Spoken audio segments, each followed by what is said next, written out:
things to a Middle-earth special here on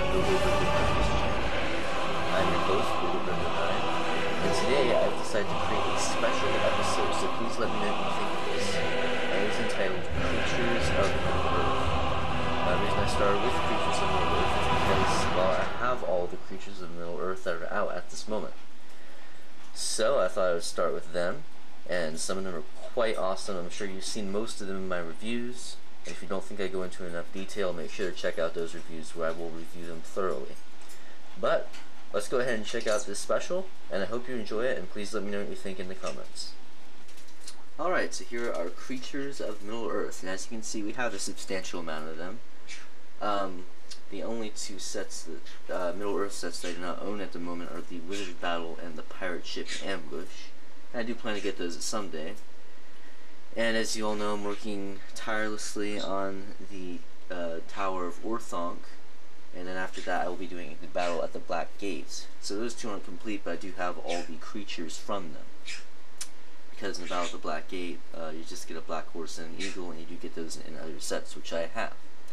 So I didn't need to wait to build those in order to do a review, so that's why I started with Creatures of Middle-earth. And some of these are kind of borderline between creatures and characters, but I figured that I'd throw them into both. Characters of Middle-earth will probably be a very long review. I'll probably split that into a few parts. But anyway, we'll go ahead and start with our Creatures of Middle-earth review. Once again, please let me know what you think of these Middle-earth specials. So I have them divided into a few categories here. Let's start with the mounts, which are the brown horse, the black horse, and our two wargs.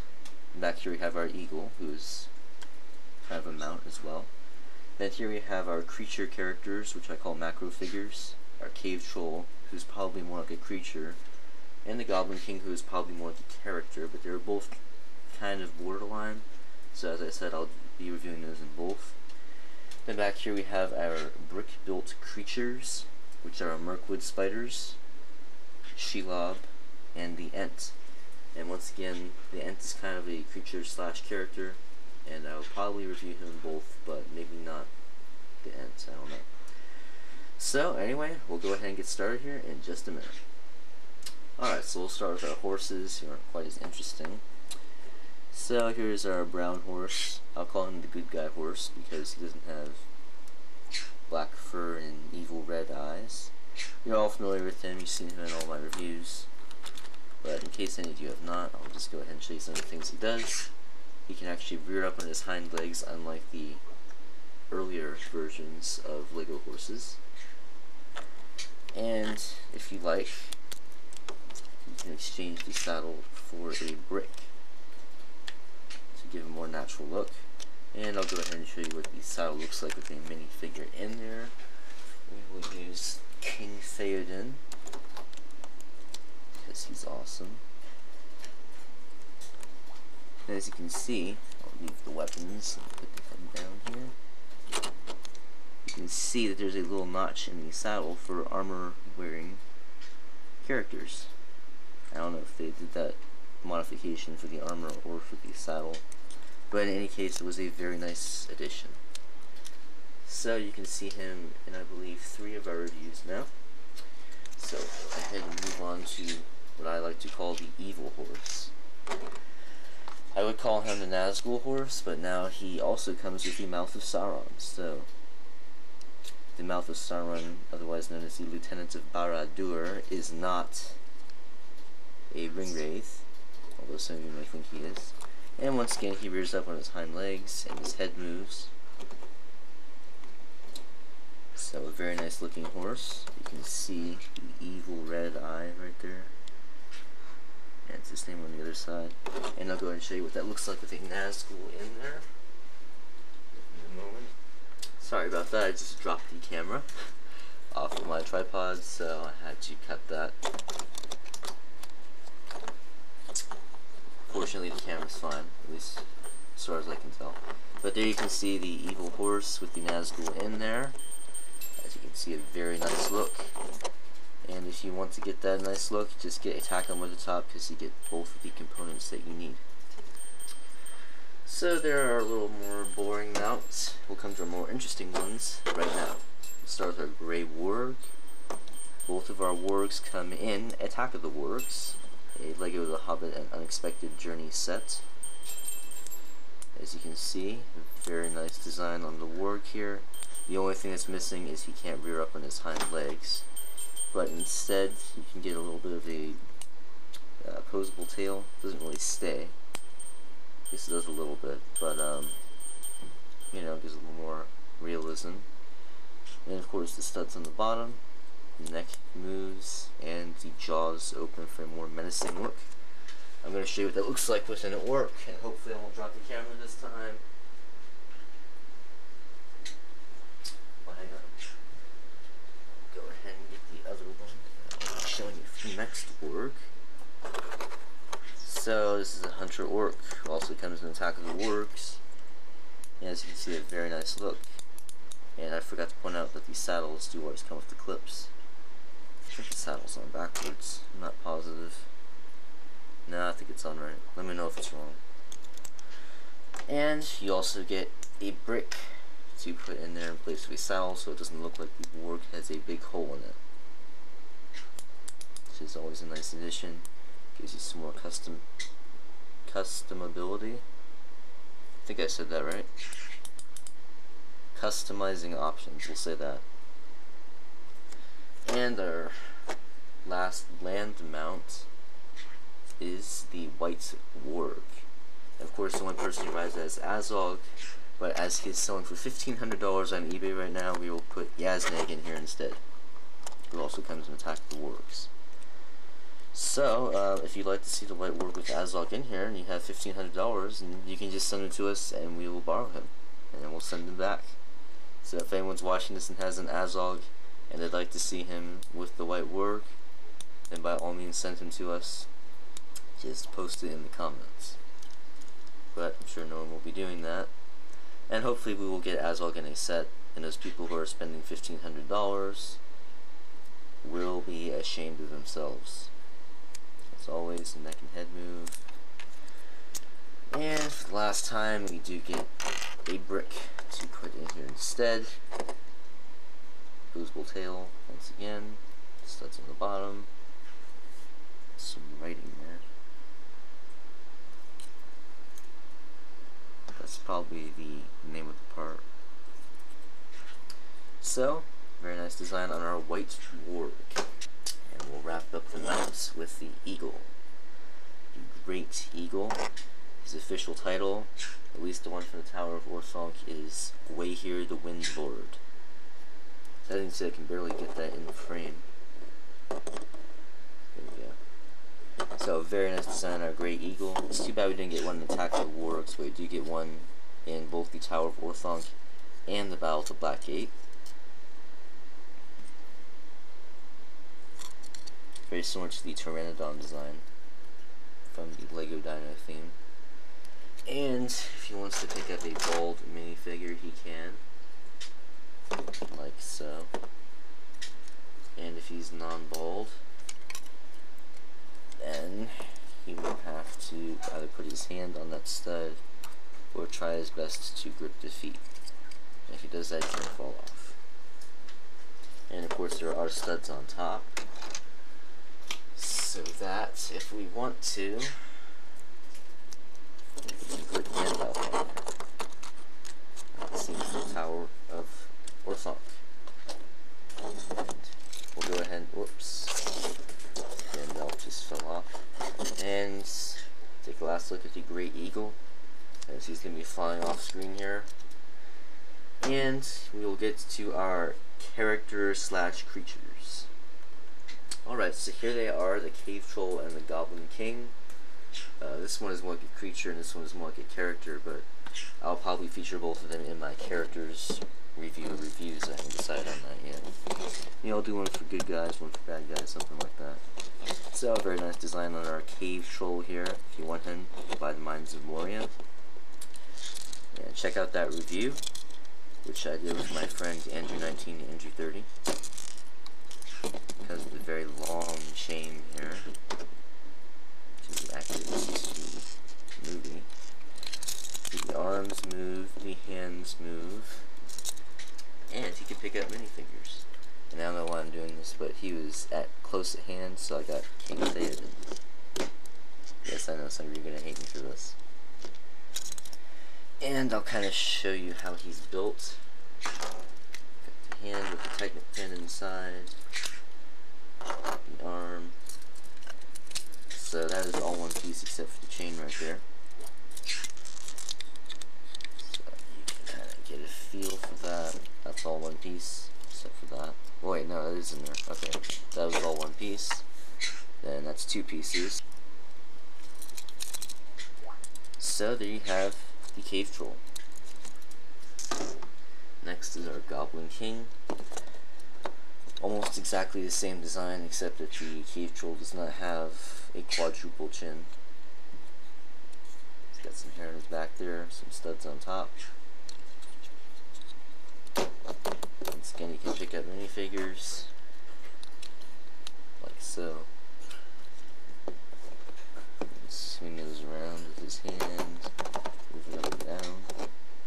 And he's got his cool club. I don't know what you call that. So, very nice design on our Goblin King. As you can see, he's more like a character than a creature, so I'm just gonna briefly skim through him. Got some acne there, his goblin ears there, and he's much larger than any other goblin. So there were your creatures slash characters. Now we'll finally get into our brick built creatures.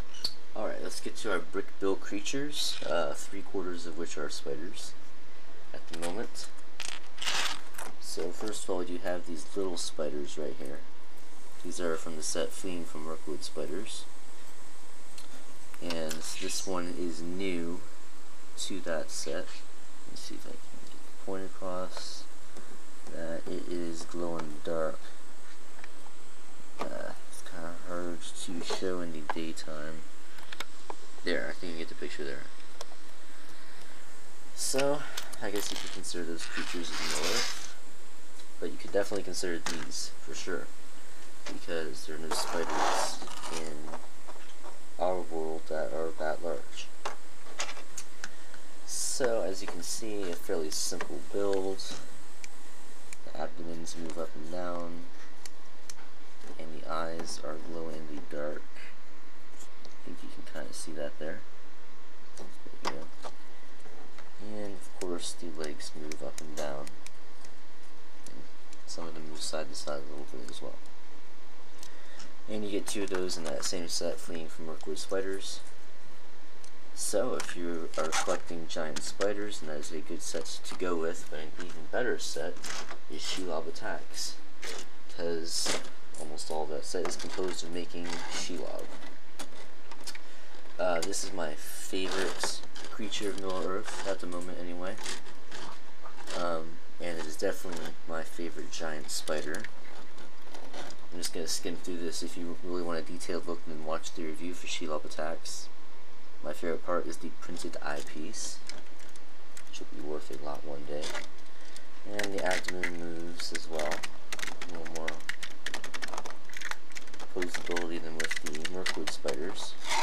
And then, of course, if you turn this gear on the bottom here, Shelob's web will come out with a stinger at the end, which is inaccurate, I believe, to real spiders. But most people who buy this aren't going to care, but I do, because, well, animals are another one of my hobbies. I have lots of hobbies. Of course, the fangs move. So if you want a very detailed look, as I said, watch the Shelob Attacks review. And our final creature of Middle-earth is an Ent. Of course, you can get him in the Tower of Orthanc set. As you can see, he's quite tall. I'll compare him in size to Shelob. So much taller. Of course, Shelob is longer, but very nice design on our Ent here. I'll show you some of his posability. And once again, if you want a more detailed look at him, then watch the review that he corresponds to, which is the Tower of Orthanc. Whoops. Hang on here, let me put this back together. Well, you can kind of see how these feet are built. of a different design on the feet here, like this piece right here. There we go. It's got the mushroom here with the new mushroom cap piece that we saw in Fleeing from Mirkwood Spiders and Attack of the Wargs. The olive green branch piece, which is somewhat rare. And also the function on the back here. You twist that and the Ent's arm moves up and down. Those eyepieces are not stickers, those are printed bricks. They're just 1x1 tiles. But once again, a very nice piece there. And then the other arm you can move manually. So lots of posability here and a good potential for brick films. And there's a place for Merry and Pippin to sit up there. Because in my opinion this is Treebeard. I don't think we'll see any more Ents from the LEGO Lord of the Rings line. I could be wrong. But that is my belief. And that's how you turn the arm piece. And of course the fingers are articulated so they can grasp minifigures. So you can swing someone around here. Give me a moment and I'll show you a demonstration with an Urukai. I'm actually still working on the tower at the moment, but I have finished the Ents, obviously. So that's pretty cool there. And I believe that wraps up this little display of creatures of Middle Earth. Now I do believe that we will get more creatures of Middle Earth, probably as soon as this winter. It is August 8th as I film right now of 2013. So let's see, September, October, about 4 months we should be seeing those new Hobbit sets, and I hope to see a Smaug. So if we do get any more creatures of Middle Earth, which I do believe we will, I will update this video. And if you're watching this, well, after that, after we get some more creatures, and hopefully I have updated this video by then. So I do want to show you a few creature mocks, so give me a moment and I will get those. At the moment I only have 3 mocks, and that stands for my own creations. The first 2 are not LEGO at all, but they are from Brickforge, and that is a website that I rave about a lot. They make custom LEGO parts, and this is their sheet, which is all one piece. So you can see there's a little bit of detail in there. And these first 2 I just thought add a little bit to a Shire display. There's a stud on top there. And I will show you how well that works by putting a spider here. This is a real LEGO spider, and as I said, this is Brickforge. And as you can see, they fit perfectly. It's very hard to get them off, actually. So, nice little sheep there. It's kind of hard to show you, but they do have a little printed ear, and there's an eye there. If you see those, I can't tell. There you go. I think you can see them now. And next one is a Brickforge cow. So I believe, yes, these are LEGO parts right here. But that piece and this piece came with it. But yes, this is these are LEGO parts right here, so I just stuck those in there.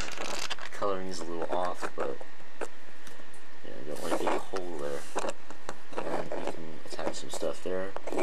And the horns come out if you don't want it to be a bull. But then you will have holes in the head. So I just thought those were nice little additions to a Shire display. I have added those to mine. You'll see that in my brick tour, which I will be doing very soon. And finally, this is the Watcher in the Water. In reality, it is just the LEGO Atlantis gateway of the squid, giant squid. But it does have a similarity to the Watcher in the Water. That's the big octopus thing that attacks them at the doorway to Moria. So you can modify this to make it look a little more like the actual Watcher. And of course, the teeth open. And if you want a little more of a detailed look at the squid, then watch the Gateway of the Squid LEGO Atlantis review, which I have already done. Hopefully it's on there now. I'm not really sure what order I'll be putting these videos in, but they should all come in around the same time, I hope. So there's the last little look at that, and I think this kind of wraps up my Middle-earth special, Creatures of Middle-earth. Now I do have some plans to make more Middle-earth specials. Weapons of Middle-earth, Peoples of Middle-earth, what else? Places of Middle-earth, who knows, maybe even foliage of Middle-earth. Let's put some of these in the background here, so you can see them. So there's kind of a little last look at our Creatures of Middle-earth. Let me know in the comments if you like this Middle-earth special, and if you'd like to see more, and if you would, then maybe you can give me some other ideas. Maybe even building designs of Middle-earth. And maybe I'll do more specials that are not concerned with Middle-earth, perhaps some Star Wars specials, but Middle-earth is kind of my passion at the moment, so I'll just stick with those. So thank you for watching this Middle-earth special, and we'll see you next time, either for another Middle-earth special, or for just a regular review, or perhaps a stop-motion video. So, thanks for watching, and we'll see you next time.